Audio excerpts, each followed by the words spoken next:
Shall we begin?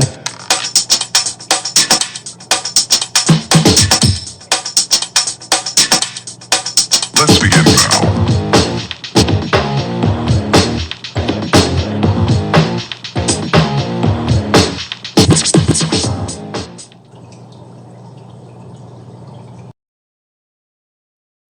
Hey YouTube friends, Ben.o.cichlid here. Thank you for tuning in.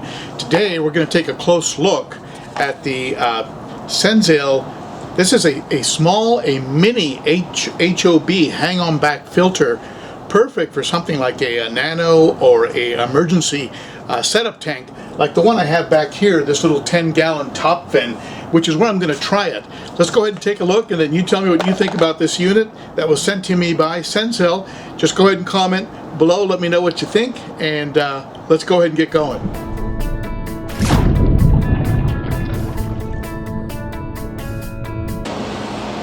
These top fin units usually come with a small canister, like a small hang-on back. Not really a hang-on back, more like a hang inside. And you can see here when I put it where it belongs in the corner of the tank, it has this little lip here that grabs on the front and back, and so it's more like a hang-on inside filter. And then you have a couple cartridges that come with it that go just, that you have to buy, of course, from Top Fin.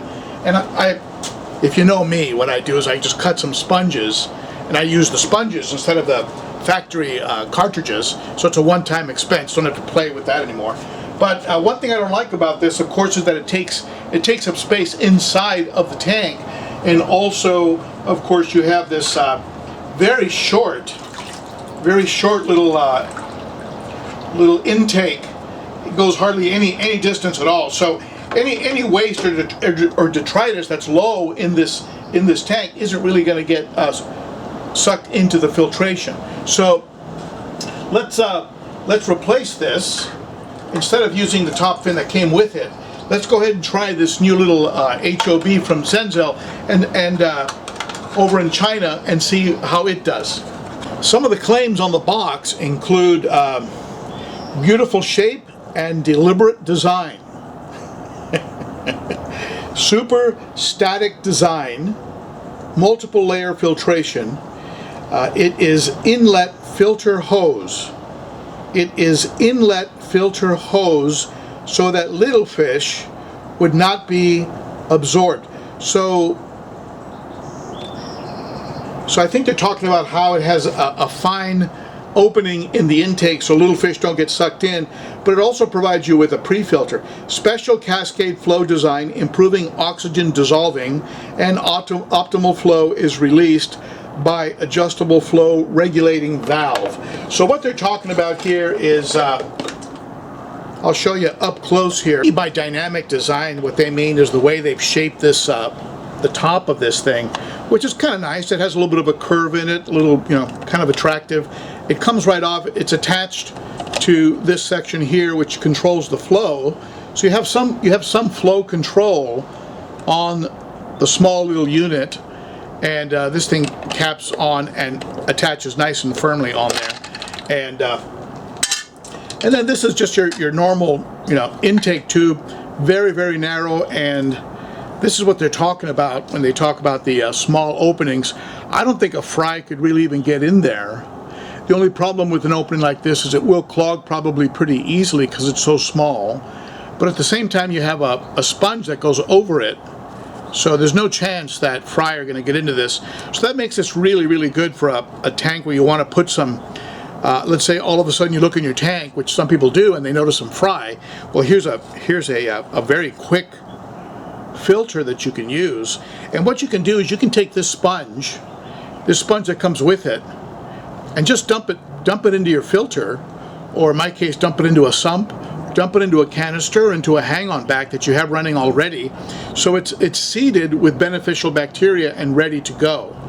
Then, of course, what you would do is you would fill up your temporary or emergency tank with some tank water, and or with some tap that's been treated with something like Prime or Safe or something like that. And then you go ahead and put your hang-on back on there, And let's see how it works, and let's see if it does push any water. Like most hang-on-back units, you need to put a little bit of water in it before you start it. Otherwise, it's not going to prime. It's not going to start the actual suction and siphoning process. But once you put a little bit of water in it, you just go ahead and plug it in. And it looks like it's starting to, the water level in the intake tube is starting to come up and about to go over the overflow.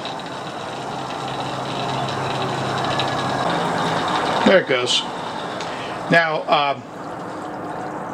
okay, that's not a bad flow for a little filter like this.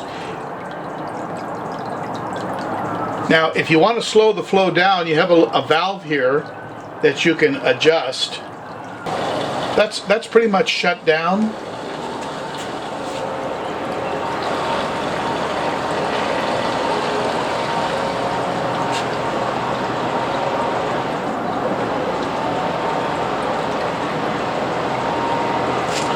And that's pretty much opened up.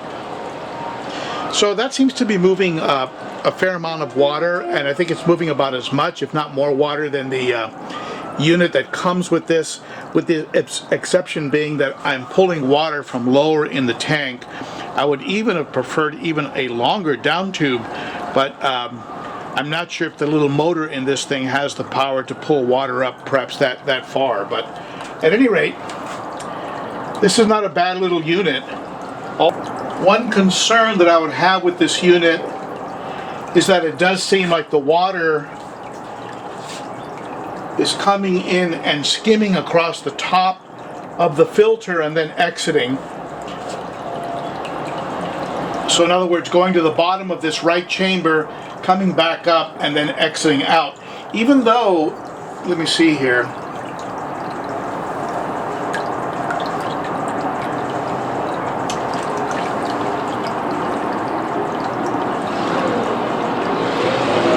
Even though I think it is utilizing a lot of the sponge, but you do see some flow going over this filter. That maybe could be avoided by using a slightly higher filter.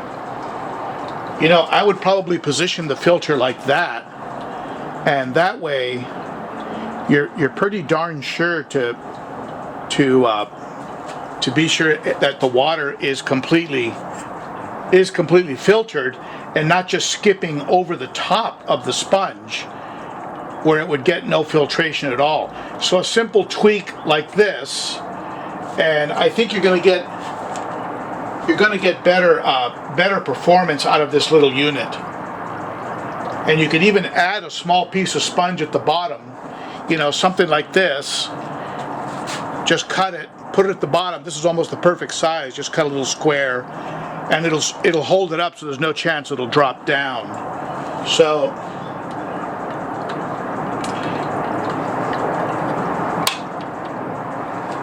there you go. So there you have it. External hanging filter from China. And I'll tell you, this is not a bad little unit. Totally quiet. Moves a fair amount of water for the size of the box that you'd be using it in, right? The size of the tank that you'd be utilizing this in. It's moving, turning over a pretty good flow of water. Completely silent, which I love. You can play with that filter. You can put the filter in an existing aquarium so that it is seated, and you have an ability to get an instantly cycled emergency tank going. And what I like the most, it's about 10 bucks. About 10 bucks. I'll put the link below, and you know, I think I'm going to keep this one.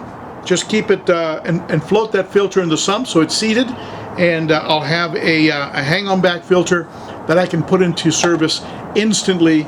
That makes no noise, and I think we'll do a good job. So there you have it. Share your comments below, rate, sub, hit the bell if you haven't already. Visit on Saturdays for the live stream, Cichlids and Coffee, and a lot of fun. I get to answer your questions live, and we tackle some great subjects with a great group of people that get into some great conversations in the chat during the live stream, and with wonderful moderators, Candy Overhauls, Denny Riddell, and Kevin Green. So stop on by and take a look at the live stream, and Visit us on the Facebook group page, ben.o.cichlid.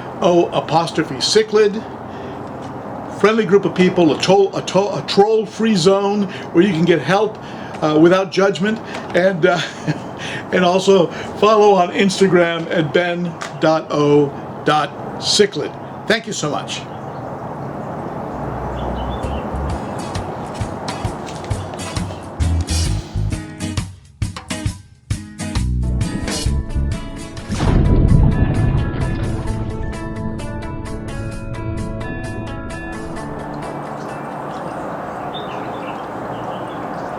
I can't hear a thing.